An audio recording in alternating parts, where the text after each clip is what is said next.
Hello बच्चों, the given question says that the order of reactivity of the following alcohols with halogen acid is।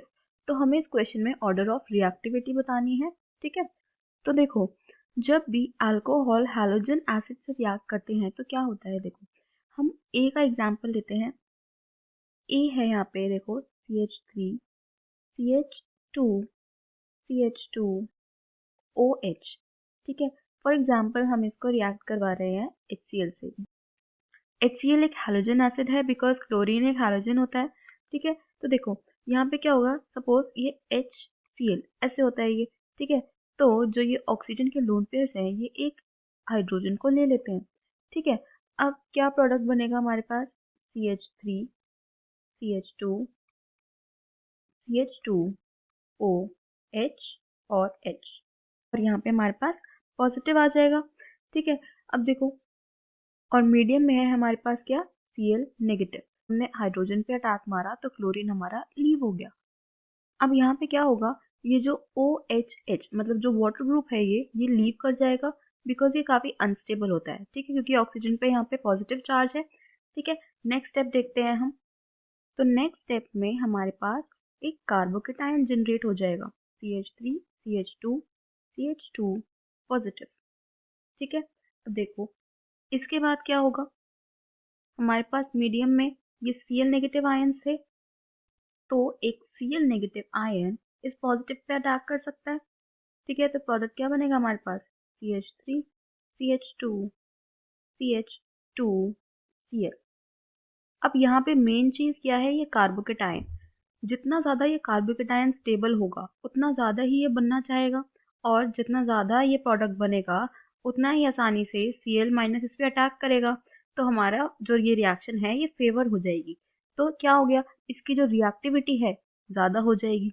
तो इस stable carbocation को बनाने के लिए इस अल्कोहल की रिएक्टिविटी हैलोजन एसिड की तरफ ज्यादा हो जाएगी, क्योंकि ये इस कंपाउंड को बनाना चाहेगा। तो बेसिकली इन तीनों में से जिसका कार्बोकेटायन ज्यादा स्टेबल बनेगा उसकी रिएक्टिविटी ज्यादा होगी। तो इस क्वेश्चन का की कॉन्सेप्ट क्या हो गया, की कॉन्सेप्ट हमारा हो गया स्टेबिलिटी स्टेबिलिटी ऑफ कार्बोकेटायन। ठीक है, अब हम कार्बोकेटायन बना के देखते हैं बी और सी का भी। ए का तो हमने बना लिया, यहाँ पे बी का कार्बोकेटायन कैसे बनेगा। देखो, बी जो है हमारा एक 2 डिग्री अल्कोहल है, मतलब सेकेंडरी अल्कोहल, बिकॉज जो ये हमारे पास कार्बन है ये वाला, ये 2 कार्बन से अटैच्ड है। ठीक है, तो इसका कार्बोकेटायन हम बनाते हैं CH3 CH2 CH, यहाँ पे पॉजिटिव आ जाएगा और यहाँ पे आ जाएगा हमारे पास CH3।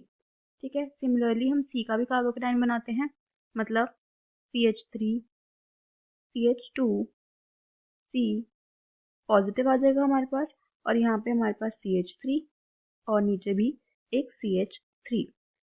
तो देखो, अब हमें इन तीनों कार्बोकेटाइंस की स्टेबिलिटी चेक करनी है। ये था हमारे पास ए, ये हमारे पास बी और ये हमारे पास सी।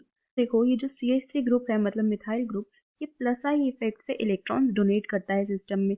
तो जो ये CH3 ग्रुप है मतलब मिथाइल ग्रुप, ये इलेक्ट्रॉन्स डोनेट करता है सिस्टम में, मतलब ये इलेक्ट्रॉन डोनेटिंग ग्रुप है। ये प्लस आई के थ्रू, प्लस आई मतलब इंडक्टिव इफेक्ट के थ्रू इलेक्ट्रॉन्स डोनेट करता है।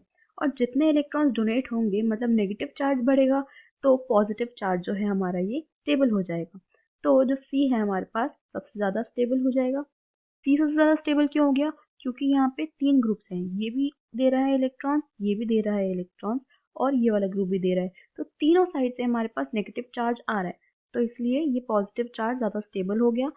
इसका मतलब सी अल्कोहल की रिएक्टिविटी सबसे ज़्यादा हो गई। अब नेक्स्ट देखते हैं, नेक्स्ट आएगा हमारे पास बी।